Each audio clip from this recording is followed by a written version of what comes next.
This is the new and improved firewood for this week. Nicely compacted. All right. Hey everyone, it is Leah with Family Heritage Living. I'm not supposed to say that anymore. You see behind me a stack of what are they? Enviro brick. Now, the reason we have Enviro brick sitting behind us is because that we decided last night that for the next week or two, we needed to do an alternative source for our wood gathering. And it seems kind of ironic since we just had a video last week on my older guys going out and getting wood despite the weather. And actually, the weather's not so much why we went with this route all of a sudden. The weather is really, it does contribute, but the fact of the matter is Ron is having a few health issues, and actually he's had these in the past 2 winters, and this winter was really, we didn't really notice it. It didn't happen until just a week and a half ago. He went up to get water one day, and his feet got super cold, and it spurred forth a problem that he'd had the previous 2 winters. And what happens is, I don't know if he's got some gout going on. It doesn't have any of the normal symptoms of gout, except he has a little bit of swelling in one foot. And he does have a leg with a really bad varicose vein, so there could be some restriction going on due to the cold weather. But what we've learned has to happen with him when this happens, because it's almost debilitating for him to be able to move and to function. His feet get really cold really easy. And he works, he's 57, he'll be 58 this year, and he works just as hard, if not harder. He actually asked either of the older boys, and they'll tell you he works harder than they do. That's just his nature, and it's almost impossible to rein him in. So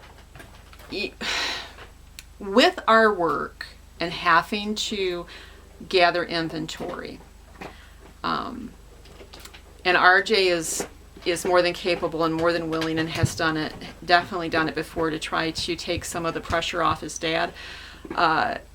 We decided that it would be too much to also have him to try to do the firewood. It would just not be right. So we went ahead and decided that Ron definitely needs some time off of being out in the cold. He also has a torn tendon in his arm, and he's had that for about 10 months, and he does not get enough time off to try to mend that. So I'm hoping over the next couple weeks that we can try to focus on that too. But see, he operates a chop saw for our business, and what happens is he'll have like 6 to 8 foot logs, and he's got a table where that's laid out on, and the chop saw's over here. So he's cutting these slices all day long, and he's moving this log. So even if he's not doing a lot of heavy physical work with firewood, he's still moving that arm. But it's a much less physical job than going out. His feet, even though he's standing up, he can still take lots of breaks, and he's not out in the cold. So I guess the whole point to this video is sometimes, no matter where you're at in life, in the city, in the forest, in the country, whatever, you need to have some alternative plans. For us, because we heat with wood, alternative fuel is not an option. We don't have propane, we don't have gas by choice. And when your sources for, if you're burning stoves, you've got a couple sources. If your stove is a wood stove, coal stove, then you can get coal. Although you got to be in the right areas to get coal. Down south, we lived near Amish country, and it was really actually easy to get coal down there. But go anywhere else, you're going to have a hard time finding coal in much of the United States, of course, unless you're near coal industry areas. The other option is to buy your wood, or to buy these bricks, which we just get up at the local farm store. And these are really convenient for us. They're easy to transport, they're easy to move the distance we need to move them, and they're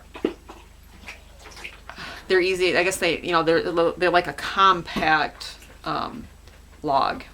So sometimes you just have to go with the flow, and just when you think you got things figured out, or you've been cycling one way for a while, you got to bend.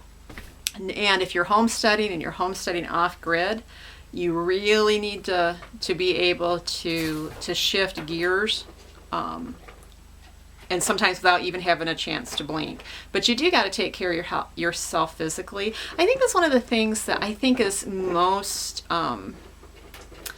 demanding and most neglected when you are starting a homestead and starting one from scratch off grid, is we don't stop and take care of ourselves physically. Most people don't anyways. Most people, with all the modern technology, do not stop and take care of themselves. They work hard, they don't sleep enough, they're constantly running. And that always doesn't just necessarily equate to your life, that's just life demands. That's not necessities to live necessarily.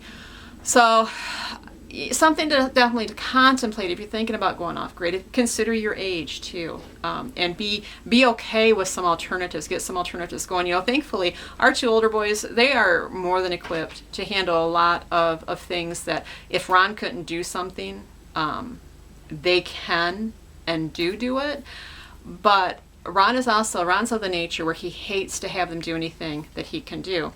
And that's one reason why he neglects himself so much, is because he doesn't want them to do any more than they absolutely have to, as far as where he feels like it's something he should be doing. So we have submitted, at least for a week, if y'all would just pray for Ron. I hope a week or 2 will be enough for him to get back on his feet. Literally. So, but it's, homesteading is hard. Homesteading can be harsh, and being aware of some realities is definitely something to think of. All right, just a quick fill-in of what's going on in our life today, and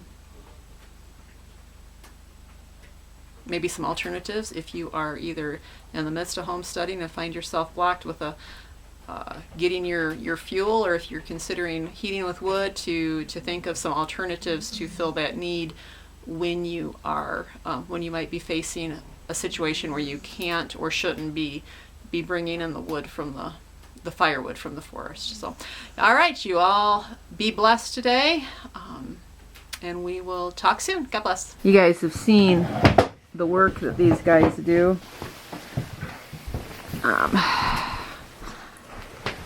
In this weather.